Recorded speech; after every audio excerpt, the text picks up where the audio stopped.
ഇപ്പോൾ വന്നിരിക്കുന്ന ആക്ഷേപം എന്താ? 2019 സ്വർണ്ണക്കൊള്ളയ്ക്ക് 24-25 കാലഘട്ടത്തിലെ ദേവസ്വം ബോർഡ് പ്രസിഡന്റ് സമാധാനം പറയണം. പറയട്ടെ, ഞാൻ പറഞ്ഞു തീർന്നോട്ടെ സഹോദരി. സമാധാനം പറയണമെന്നുള്ളതാണ്. അപ്പോൾ അത് വിചിത്രമായൊരു വാദമല്ലേ? ഞാൻ സ്വർണ്ണക്കള്ളനാണ്, സ്വർണ്ണക്കൊള്ളക്കാരനാണ് എന്നാണ് പറയുന്നത്.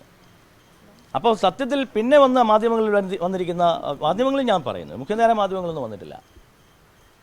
ഞാൻ സ്വർണ്ണക്കൊള്ളക്കാരനാണ്, ഞാൻ അനധികൃതമായി എന്തോ സ്വത്തൊക്കെ സമ്പാദിച്ചു വച്ചിരിക്കുന്നു എന്നുള്ളതാണ്. ഞാൻ പറയുന്നത് ഒരു 10 രൂപ വിവരാവകാശ പ്രകാരം ചോദിച്ചാൽ തീരാവുന്ന പ്രശ്നമല്ലേ ഉള്ളൂ. ഒരു 10 രൂപ, എനിക്കെത്ര സ്വത്തുണ്ട്, എൻ്റെ ബാങ്കിൽ എത്ര അക്കൗണ്ടുണ്ട്, 10 രൂപ വിവരാവകാശം ചോദിച്ചാൽ തീരാവുന്ന പ്രശ്നമേ ഉള്ളൂ. ഞാൻ ഒരു 30 ദിവസം ക്ഷമിച്ചാൽ മതി. ഞാൻ തന്നെ പറയാം, ഇപ്പോൾ ക്ഷമിക്കേണ്ട, ഞാൻ തന്നെ പറയാം. എൻ്റെ പേരിൽ ഈ ഭൂമി മലയാളത്തിൽ 1 സെൻറ്റ് ഭൂമി വാങ്ങാൻ ഭാഗ്യം ലഭിച്ചു ഇതുവരെ, ഈ നിമിഷം ഇവിടെ നിൽക്കുന്നത് വരെ 1 സെൻറ്റ് ഭൂമി വാങ്ങാൻ ഭാഗ്യം ലഭിച്ചിട്ടില്ലാത്ത ഒരാളാണ് ഞാൻ. എൻ്റെ പേരിൽ 3 അക്കൗണ്ടുകളുണ്ട്.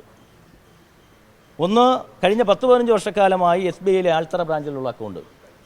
നിങ്ങൾക്ക് പരിശോധിക്കാം, കേവലം 2000 രൂപയിൽ താഴെയാണ് അതിൻ്റെ ബാലൻസ്.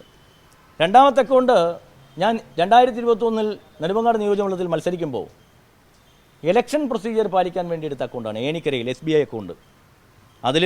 അതിനുശേഷം ട്രാൻസാക്ഷൻ നടന്നിട്ടില്ല, അതിലൊരു 1000 രൂപ ചിലപ്പോൾ വരുമായിരിക്കും. പിന്നെ എൻ്റെ അക്കൗണ്ട് ദേവസ്വം ബോർഡ് പ്രസിഡൻ്റായതിനു ശേഷം നന്ദൻകോട് ധനലക്ഷ്മി ബ്രാഞ്ചിലാണ്.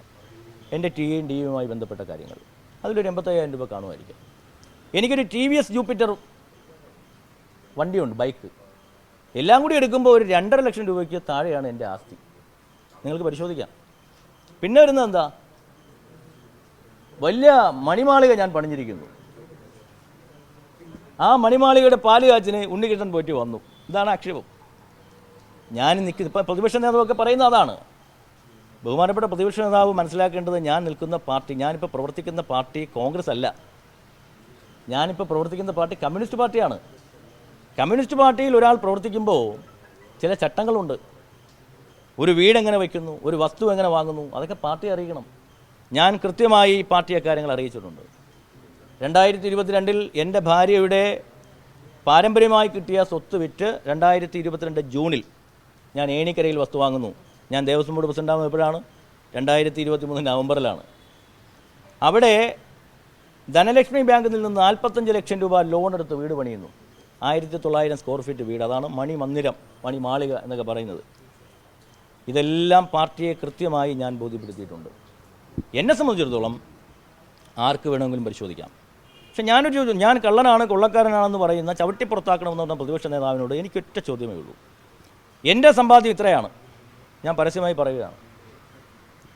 പ്രതിപക്ഷ നേതാവിൻ്റെ സമ്പാദ്യം ഒന്ന് വെളിപ്പെടുത്തട്ടെ. എൻ്റെ പേഴ്സണൽ സമ്പാദ്യം 3 ലക്ഷത്തിൽ താഴെയാണ്.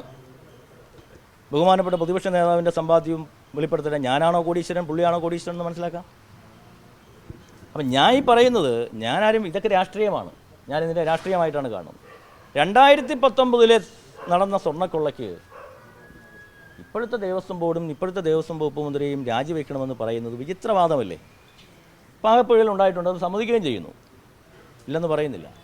പക്ഷേ ഒരു അഴിമതിക്ക് ഒറ്റയടിക്ക് ഞങ്ങൾ ഉത്തരവാദികളെന്ന് പറയുന്നതിലൊരു വിചിത്രമായ വാദമില്ലേ?